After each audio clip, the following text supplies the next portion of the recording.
चलो देखो, आज हम लोग पढ़ेंगे कौन सा युग, पूरा कंप्लीट लिख दें कि कल लिख देंगे?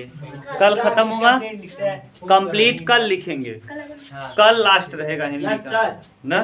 कल कौन सा युग रहेगा? प्रयोगवाद और नई कविता, दोनों कल पढ़ा देंगे, प्रयोगवाद और नई कविता। हाँ, हिंदी खत्म, हिंदी ग्रामर चालू। तो आज मैं केवल बता दे रहा हूँ। बता क्या दे रहा हूँ? केवल मैं वैसे ही आधुनिक काल को रिवीजन करा दे रहा हूँ, केवल आधुनिक काल। कल मैं जल्दी पढ़ाऊंगा, थोड़ा सा हो सकता है जल्दी, क्या किताब नहीं पढ़ाऊंगा, ये कंप्लीट करा दूंगा। ठीक, शुरू से देखो, सुनो पहले, नहीं हो पाएगा। जब पढ़ाना चालू किया था मैं आधुनिक काल, तो आधुनिक काल को मैंने बताया था 1850 से अब तक का जो दौर है वो आधुनिक काल का है। आधुनिक काल की जब शुरुआत हुई, इसके पहले आदिकाल, मध्यकाल में भक्ति काल और रीति काल रहा। उसमें ज्यादातर लोगों ने राइटिंग जो किया, लेखन किया, वो पद्य लिखा। गद्य का महत्व उस समय था, लेकिन उतना बढ़िया नहीं था जितना इधर रहा। ठीक, अब देखो इधर आया जो आधुनिक काल। आधुनिक काल में एक से एक राइटर हुए ना। और आधुनिक काल का शुरुआत हुआ कहाँ से, कब से? 1850 से, और अब तक का जो समय सीमा है वो आधुनिक काल का है। आधुनिक काल के कई हिस्से। सबसे पहला आया भारतेंदु युग। भारतेंदु युग का समय सीमा कब से कब रहा? 1850 से 1900 तक। फिर भारतेंदु युग के बाद आया द्विवेदी युग। द्विवेदी युग का समय सीमा 1900 से 1918। फिर द्विवेदी युग के बाद आया कौन सा? छायावादी युग, 1918 से 1938। और इसके बाद अब अगला का समय आया किसका? 1938 से लेके 1943 तक चलेगा प्रगतिवाद। और मैंने बताया था भारतेंदु युग के प्रवर्तक हैं भारतेंदु हरिश्चंद्र। भारतेंदु द्विवेदी युग के प्रवर्तक हैं महावीर प्रसाद द्विवेदी। और फिर छायावादी युग के प्रवर्तक हैं जयशंकर प्रसाद। और प्रगतिवाद और प्रयोगवाद के प्रवर्तक कौन है? अज्ञेय। अज्ञेय का पूरा नाम पूछता है सच्चिदानंद हीरानंद वात्स्यायन अज्ञेय, याद रखना। अब जब भारतेंदु युग मैंने पढ़ाया था, तो अभी भारतेंदु युग जब मैंने आपको पढ़ाना चालू किया था, तो मैंने ये बताया था आपको, उसमें मैंने आपको ये बता दिया था। अब आप पूछ लेते तो आए न, लेकिन ही करे कह बस न। भारतेंदु युग का जो शुरुआत किए थे, जन्म भारतेंदु हरिश्चंद्र के नाम पे पड़ा भारतेंदु युग। क्यों? क्योंकि उन्हीं का योगदान भारतेंदु युग में सबसे ज़्यादा रहा। उनकी कुछ महत्वपूर्ण रचनाएं भी रहीं। भारत दुर्दशा न, भारत दुर्दशा लिखा है, अंधेर नगरी न, ये सब किसने लिखा है? भारतेंदु। उनका जन्म मैंने बता दिया था 1885 में ही हुआ। 1850 में हुआ और 1885 में उनकी क्या हो गई? मृत्यु। बहुत ज़्यादा समय तक वे जीवित नहीं रहे, केवल 35 वर्षों तक जीवित रहे।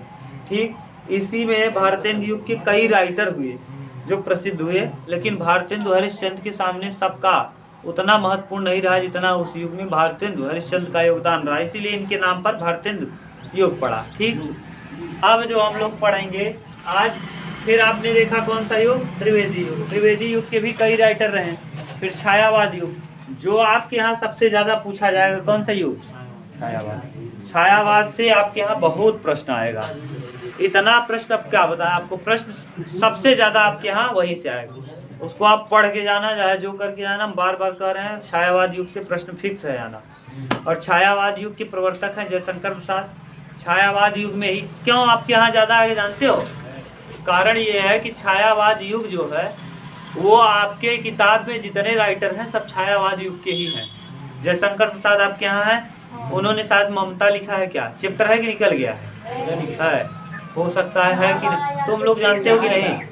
है ममता यार, ममता और मित्रता। आचार्य रामचंद्र शुक्ल का मित्रता है।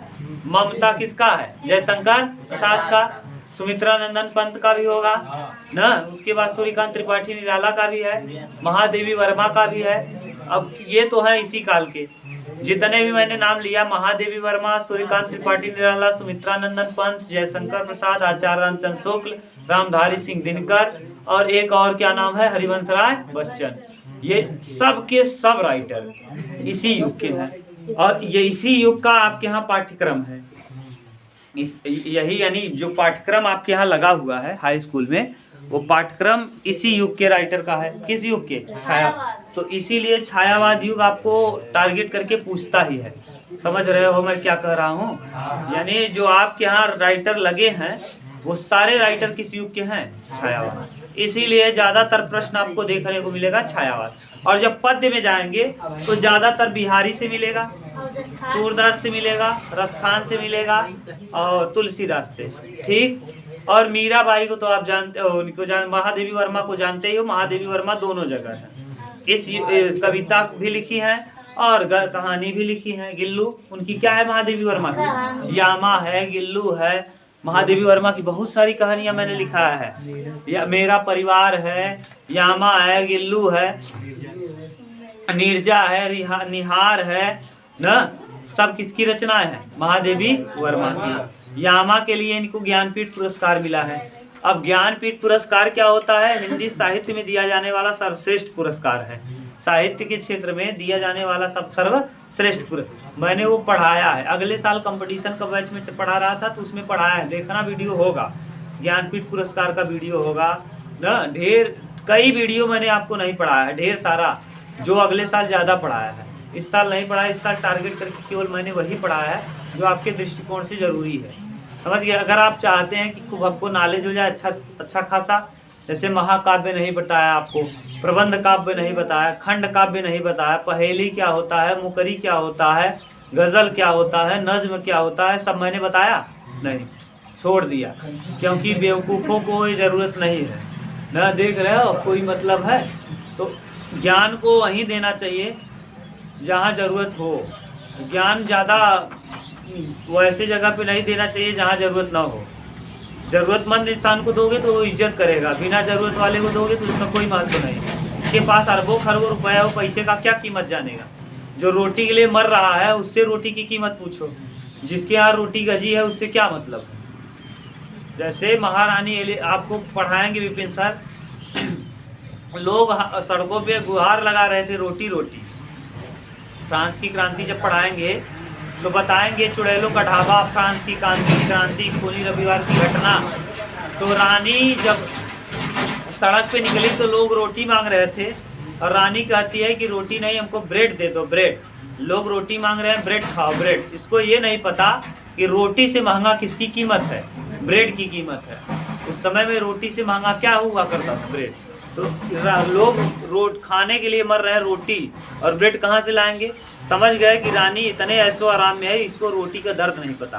तो वही कह रहे हैं ना। तो इसीलिए मैंने क्या किया है, आपका पूरा निगलेक्ट कर दिया। साफ है सब, धीरे धीरे करके इधर उधर सब साफ है। अब अगला जो है, अब इसीलिए मैंने आपको कह दिया है, रामधारी सिंह दिनकर का भी रचना बहुत इंपॉर्टेंट, हुंकार है। देखो हुंकार किसकी रचना है? रामधारी सिंह दिनकर का। और रचना रामधारी सिंह दिनकर का 2-4 आपको याद है? बताओ। हाँ, उर्वशी है, हुंकार है।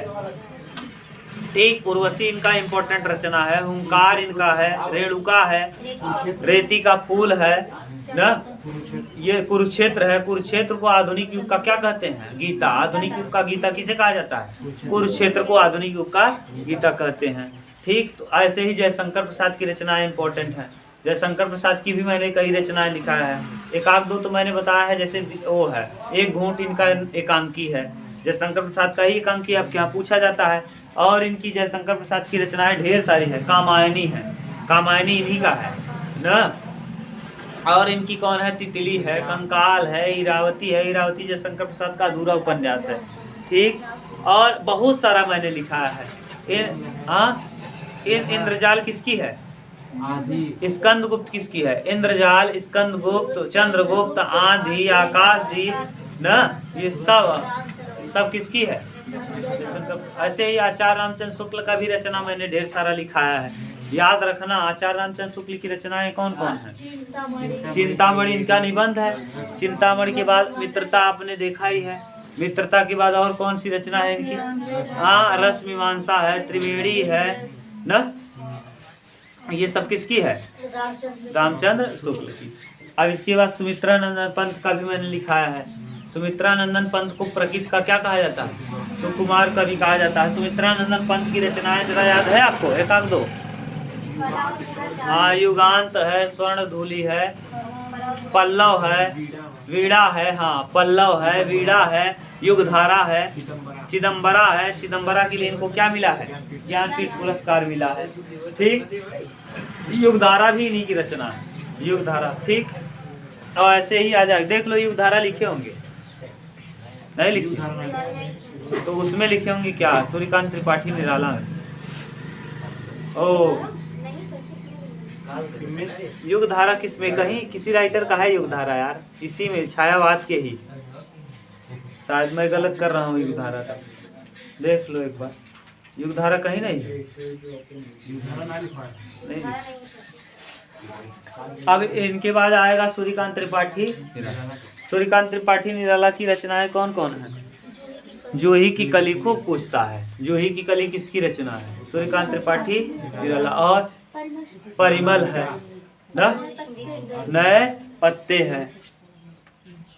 राम की शक्ति पूजा एक आप देखो है, राम की शक्ति पूजा किसकी है? बहुत इम्पोर्टेंट है, राम की शक्ति पूजा, याद रखना। राम की शक्ति पूजा खूब इम्पोर्टेंट है। किसकी है? सूर्यकांत त्रिपाठी निराला की।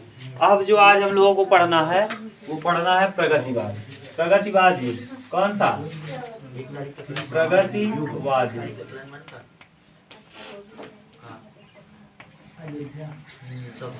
प्रगतिवाद युग 1938 से 1943। ठीक, हाँ 36-38, आपके यहाँ 38 ही देता है। 36 या 38 दोनों मैंने बताया है, बार बार वीडियो में मैंने बताया है। 36 भी देता है, 38 भी देता है, तो आप 38 लिख लो या 36 लिख लो।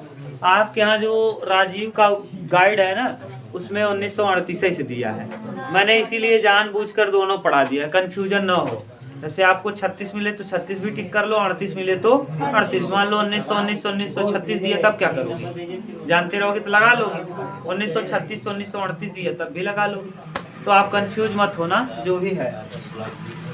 इसके प्रवर्तक देखो, इसके जो प्रवर्तक है, प्रवर्तक का नाम क्या है? अज्ञेय। अज्ञेय का पूरा नाम क्या है? सच्चिदानंद हीरानंद वात्स्यायन।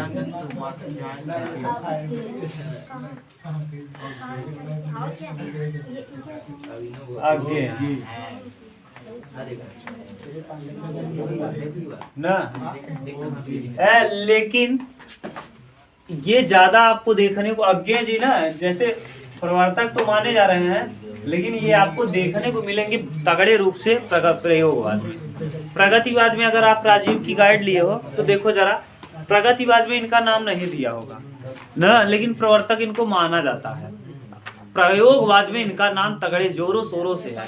मैंने कई बार आपको एक चीज बताया है कि इतना याद रखना कि जब से चालू हुआ है भारतेंदु युग, मैंने कहा है ये आप गांठ बांध के मत रखना कि जो राइटर भारतेंदु युग में है वो द्विवेदी में नहीं मिल सकता। ये तो अपने ध्यान से निकाल दो, क्योंकि हो सकता है जो राइटर छायावाद में है वो यहाँ मिल जाए। हो सकता है छायावाद का जो राइटर है वो जाके आगे मिल जाए प्रगतिवाद और प्रयोगवाद में भी। हो सकता है जो द्विवेदी युग में है वो छायावाद में भी मिल जाए, क्योंकि ये देखो समय सीमा बहुत लंबा नहीं है। अरे भैया 38 2 40 3 43 5 साल, और इस 5 साल क्या कोई राइटर केवल 5 ही साल तक सक्रिय रहेगा? 5 साल से कई ज़्यादा भी सक्रिय हो सकता है। 10-10 20-20 50-50 साल राइटर लिखे हैं। मुंशी प्रेमचंद जी ऐसे रहे, मरने वाले थे तब तक लिखते रहे ना। गोदान गबन कर्मभूमि रंगभूमि, उनका एक उपन्यास अधूरा भी रह गया था। मंगलसूत्र अधूरा उपन्यास प्रेमचंद का ये, यानी मरने वाले थे तब तक लिख रहे थे, तभी तो ऐसा रहा होगा कि मर गए नहीं लिख पाए, कंप्लीट नहीं कर पाए। जैसे आपने अभी देखा जयशंकर, कोई और अभी आप राइटर देखे थे जो इरावती, जयशंकर प्रसाद का अधूरा उपन्यास रहा। क्यों अधूरा रहा? क्योंकि वो कंप्लीट कर ही नहीं पाए, उसके पहले ही मृत्यु हो गई। तो इसका मतलब कोई राइटर 5 साल तक सक्रिय रहेगा? नहीं, ऐसा नहीं है। हो सकता है कोई राइटर और भी ज़्यादा देर तक सक्रिय हो। ठीक, अब इसमें जो राइटर हैं, देखो इसके प्रवर्तक मैंने बता दिया, इसके राइटर देखो कौन कौन है ना। पहले राइटर का नाम लिख लो,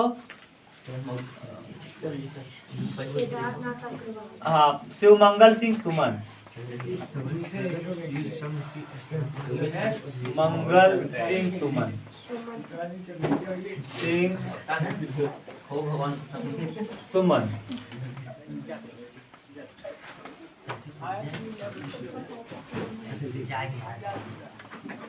ये सुमन टाइटल इन्हीं का है, केवल सुमन देता है, तो आप कंफ्यूज मत होना। इन्हीं का नाम है शिवमंगल सिंह सुमन। ठीक, शिवमंगल सिंह सुमन ये रहे पहले राइटर इस युग के। ठीक,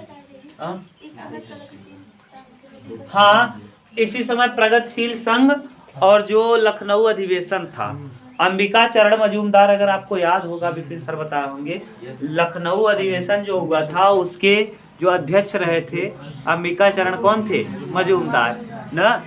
2-3 अधिवेशनों के ये 1900 कब हुआ है? 36 में। 1936 में लखनऊ अधिवेशन हुआ और उसमें कौन थे? अंबिका चरण मजूमदार। अंबिका चरण मजूमदार, ये आपने देखा होगा, पढ़ा भी होगा। जब भारतीय राष्ट्रीय कांग्रेस को पढ़ा होगा तो भारतीय राष्ट्रीय कांग्रेस का जो अधिवेशन रहा होगा उसको आपने देखा होगा। इंडियन नेशनल कांग्रेस की स्थापना 1885 में किया गया, एओ ह्यूम ने किया था। एओ ह्यूम, ऑक्टेवियन ह्यूम नाम था। ये एक असैन्य अधिकारी थे, है ना। हाँ, ये असैन्य अधिकारी थे। कहाँ के थे? इन्हें हर्मिट ऑफ शिमला कहा जाता था। ये सब पढ़ाए होंगे विपिन सर। ये इसलिए बनाया गया था संस्था कि लोग साल भर गुस्सा होंगे और इसमें आकर के अपने गुस्से को क्या करेंगे, कहाँ शांत गुस्से को आके अपना फोड़ेंगे और फिर 1 साल जाके गुस्साएंगे फिर आएंगे। इसीलिए, लेकिन अंग्रेजों को ये नहीं पता था कि ये संस्था बना रहे हैं तो यहाँ लोग आएंगे, जब भारतीय आएंगे तो भारतीय आपस में बातचीत करेंगे तो सबको ये पता चलेगा कि हमारे यहाँ ही कष्ट ये नहीं है बल्कि और भी राज्यों में यही कष्ट है। अंग्रेज हम ही को नहीं बल्कि और राज्यों के लोगों को भी सता रहे हैं। भारत में जितने भी राज्य हैं, कुछ ये पहले तो ये पता था कि हमारे लोग शोषित हो रहे हैं, लेकिन जब सब लोग मिलने लगे एक एक जगह से, अधिवेशन कभी लखनऊ है, कभी आप इलाहाबाद देखे होंगे, कभी बम्बई के पुणे में होगा, गोकुलदास तेजपाल संस्कृत महाविद्यालय में प्लेग की वजह से इधर उधर हुआ होगा। तो लोग जब एक स्थान से दूसरे स्थान गए, नेता इधर से उधर करने लगे तो पता चला कि यहीं की एक जगह की समस्या नहीं है। जैसे इस समय जो बेरोजगारी है और महंगाई है, ये एक जगह की समस्या नहीं है, पूरे भारत की समस्या है। आप जाके देखोगे, सोचोगे यूपी में ही बेरोजगारी और महंगाई है, नहीं, पूरे भारत में बेरोजगारी और महंगाई चरम पे है। आजकल तो लेबर बिक रहे हैं सड़कों पे। आप चले जाओ, आजकल लेबर मेला लग रहा है। आप चले जाओ बरौत मार्केट में तो 100 ठो ऐसे चौराहे, वहीं जो ब्रिज बना है, ब्रिज के नीचे 150 लेबर खड़े रहेंगे। आपको जो पसंद हो उस लेबर को पकड़िए और कहिए चलिए दिन भर के लिए काम करिए, फिर आइए, और कर देंगे। 300-300 रुपए मिल रहे हैं। आप चले जाओ गोपीगंज मिल जाएंगे, हटिया चले जाओ मिल रहे हैं। लेबर का मेला लग रहा। अभी तुम लोगों को जो हंसी आ रही ना, हंसी निकल जाएगी, क्यों घबरा रहे हो? अभी माँ बाप पैसा दे रहे हैं, खूब मस्ती आ रहा है, सारा मस्ती निकल आया ही हु। जब कमाओगे ना ही हु कुल बंद हो जाएगा, समझ गए? हाँ, ही कुल निकल आएगा। यहाँ से लेबर का मेला लग रहा है, बूढ़े लोग बेचारे वहाँ लेबर के मेले में हैं, कहते हैं 150 रुपए दे दीजिए चलिए। सोच लो, ये हाल है। अब नहीं विश्वास हो तो जाके हडिया देख लो। यहीं हडिया आप जाओगे, हडिया में एक मार्केट है, क्या नाम है उसका, जो जहाँ शुक्ला मार्केट, उसके पहले ही जहाँ देवराज सिंह का हॉस्पिटल है ना, उसके थोड़ा सा आगे जाओगे, चौराहा है, वो जो रोड गई है उधर लच्छागीर साइड, उसके सामने ही आप देखोगे लेबर मिलेंगे। आप जाना, कभी लेबर की जरूरत हो वहाँ जाओ, तुरंत मिल जाएंगे आपको लेबर। बैठा के लाओ, बात कर लेंगे, इतने में हमको चलिए लेके, उनको छोड़ दो वहीं ले जाके, वहीं से पकड़ो और वहीं ले जाके क्या करो, छोड़ दीजिए। उनको जो दिन भर का जो किराया है उतना दीजिए। सोच लो, ये हाल है आता। और कितने में 300 रुपये मिल रहे हैं, और सरल काम रहेगा 200 रुपये हम काम कर रहे हैं। सोच लो, ऐसा हाल है। सब मस्ती निकल आएगा। जीवन में कुछ शौक नहीं पूरा कर पाओगे अगर ठीक से आज नहीं पढ़े तो। पढ़ाई एक ऐसा चीज़ है जो आपके शौक को ही नहीं बल्कि आपकी शौक और ज़रूरत दोनों को पूरा कर देगा। और वैसे केवल ज़रूरत पूरा होगा, शौक नहीं पूरा कर पाओगे। छोटा मोटा नौकरी करोगे, केवल ज़रूरत पूरा करोगे न। बहुत सारे लोग हैं, हम देखते हैं कुछ लोग ऐसे हैं जो मिलन के यहाँ हम तो बैठे रहते हैं अवनीश के यहाँ, जो हमारे गांव के ही लोग अपने आप को बहुत बड़ा समझते हैं, डॉन बहुत बड़ा सोचते हैं कि हम बहुत पैसे वाले हैं। विश्वास मानो 50 रुपये का फार्म नहीं ले सकते हैं, जाके इसे मुँह बना खड़े रहेंगे, कहेंगे भाई फार्म है, अरे पहले तो ले निकलवा ली। हमारे सामने की बात है, एक लड़का आया, भाई का फार्म था, निकलवाया, चलिए देखा, दे दे। जब वो कहे ना भाई पैसा जमा नहीं है 50 रुपये, खैर रखे रहे ही नहीं ले जाएंगे। सोचो ये आलम है। और कमा रहे हैं दिल्ली, 50 रुपये नहीं जेब में है, ये हाल है। दिल्ली से आ रहे हैं, मुंबई से आ रहे हैं, पटना से आ रहे हैं कमा के, औकात नहीं है 50 रुपये फार्म लेने का।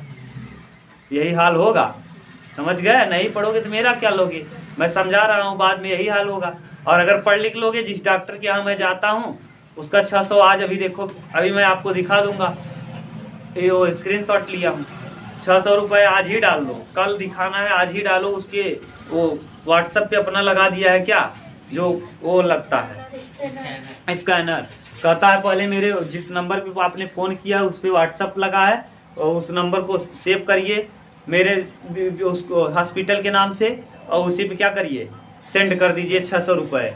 600 रुपये है फीस, इमरजेंसी लेना है तो 1000 रुपये, और वैसे 600 रुपये यहाँ से मारो, जाओगे तो देख लेगा, 5 मिनट देखेगा, 1 मिनट 2 मिनट या 5 मिनट निकाल देगा। दिन भर में 100 आदमी देखा, 600 के हिसाब से गुणा कर लो, 600 गुणे 100 कर लो, केवल 100 नॉर्मल मैं बता रहा हूँ, 600 गुणे 100 करो, 4 जीरो चिपकाओ 6 में, इकाई दाएँ सैकड़ा हज़ार 10,000, 60,000 रुपये कितने का केवल देखने का, तुमको इसे तुम्हारा चेहरा देखने का ले लिया एक दिन का, और 60,000 लिया है तो कम से कम एक आदमी को अगर 600 को फीस कटाया है, तो एक आदमी को फीस कटाने का अगर 600 लिया है तो कम से कम उसको दवा दिया होगा 2000 रुपये का।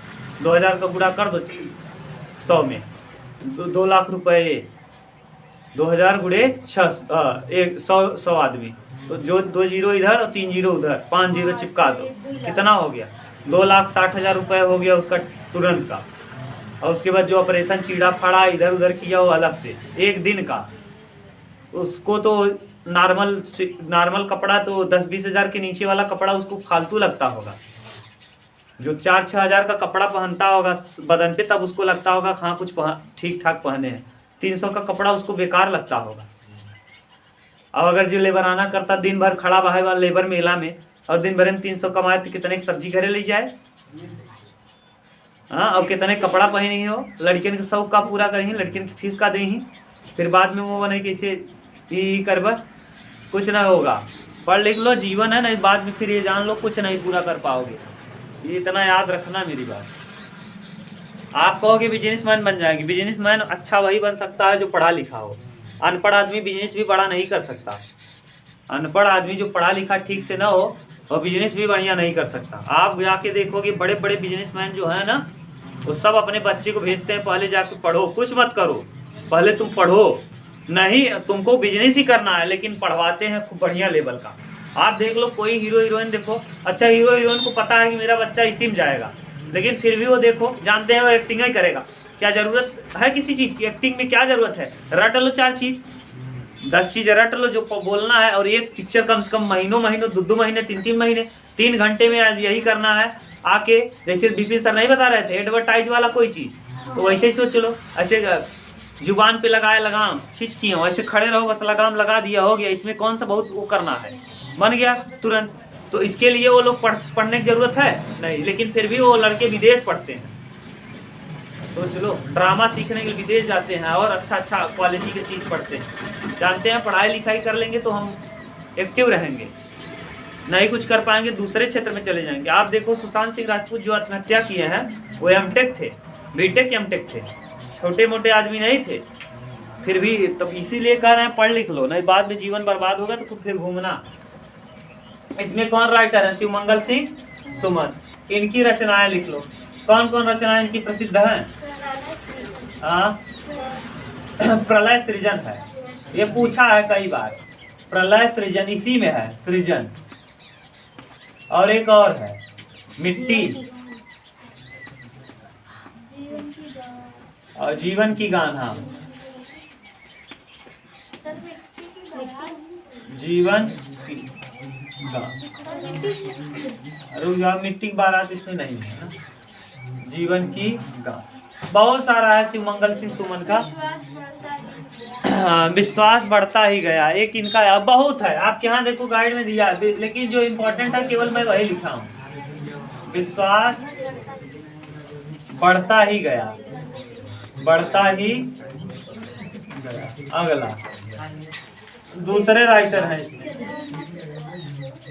देखो इसी में आएंगे ना, अगर आपको देखो तो पंत भी इसी में है। पंत छायावाद में ये है, लेकिन उनका मेन जो भूमिका उन्होंने अदा किया, जो मेन राइटिंग का उनका क्राइटेरिया रहा, कहाँ रहा? छायावाद। इसीलिए मैंने छायावाद के स्तंभ में लिखा दिया है। सूर्यकांत त्रिपाठी निराला भी हैं किसमें? इसमें, लेकिन मैंने उनको निराला को कहाँ कर दिया है? तो आप जानते रहो इसमें पंत भी आ जाते हैं, लिखने को मैं लिख दिया। मैंने इसीलिए कहा है आपको, ये जरूरी नहीं कि जो राइटर छायावाद में है वो इसमें ना आए, आएंगे। पंत है, पंत के साथ साथ कौन है? निराला जी भी है इसी में, अज्ञे भी है। ठीक, सुमित्रानंदन पंत। अज्ञे तो है, ये है लिख दिए हैं, क्योंकि प्रवर्तक ही वही है ना। प्रवर्तक की इसके कौन है? यही। अब देखो इसी समय चल रहा था कौन सा दौर? मैंने आपको बताया 1936 में चल रहा था कांग्रेस के अधिवेशन वाला दौर, और उसको क्या कहते थे?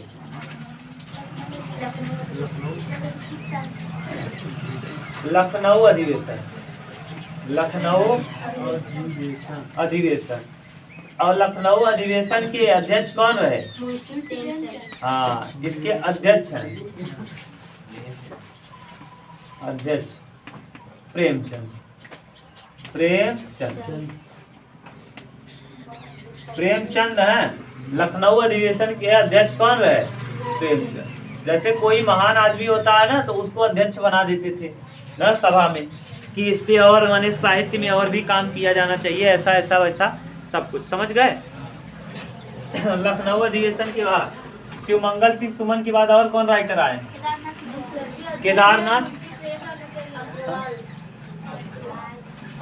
केदारनाथ अग्रवाल। उसके बाद केदारनाथ अग्रवाल भी उतना इम्पोर्टेंट भूमिका इनका नहीं है। हाँ, विलोचन शर्मा। विलोचन और एक नवीन है। कौन? नवीन इसमें सक्रिय है। नवीन का पूरा नाम क्या है? बालकृष्ण शर्मा नवीन। बालकृष्ण शर्मा। और इनका टाइटल क्या है? नवीन। बालकृष्ण शर्मा नवीन। इनकी रचनाएं, हाँ, उर्मिला है, और क्या है? देश प्रेम है।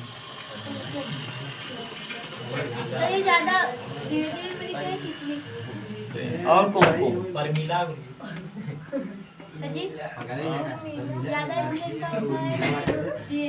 कौन? ये, हाँ, उसमें लिखे हैं त्रिवेदी में। ये त्रिवेदी युग से ही है। ये बालकृष्ण शर्मा नवीन जो है, अगर आपको याद हो तो नवीन में ही उसमें भी है, त्रिवेदी युग से ही है। त्रिवेदी युग का ट्रिक मैंने लिखाया था, याद है? ट्रिक की भूल गए? लव प्रभास्त्र तो उसका था, भारतेंद्र युग का। त्रिवेदी युग का भी मैंने ट्रिक लिखाया है। हाँ हाँ, आज श्री राम मामू बाग में है। आज श्री राम मामू कहाँ है? उसी में देखो लिखा था मुक्ति बोध भी, गजानन माधव मुक्ति बोध, और साथ के साथ मामू बाग में से में है। ठीक, उसी में लिखाया है। नवीन को भी मैंने लिखा दिया था। तीसरे राइटर लिख लो इसमें।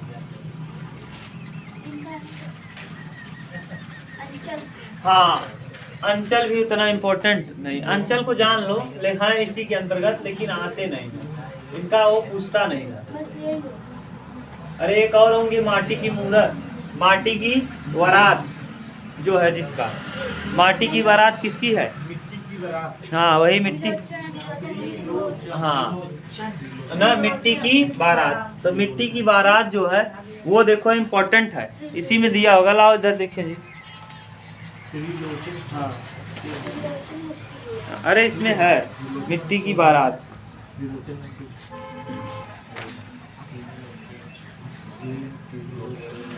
सुमन में है मिट्टी की बारात, बारात, मिट्टी की बारात। देखो हम सही लिख रहे थे यहाँ ना, शिवमंगल सिंह सुमन का। हाँ गलत लिखाए होंगे तो बना लो उसको, मिट्टी की बारात। हाँ मिट्टी की बारात, देखो दिया है मिट्टी की बारात।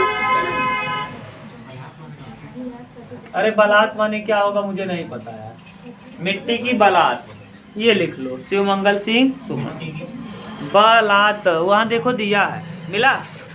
सुमन देखो जहाँ लिखा होगा वहीं लिखा है जी, यही कहीं सुमन लिखा है, सुमन लिखा है ना, इस तरफ देखो सुमन, ऐसे कौन में लिखा है सुमन,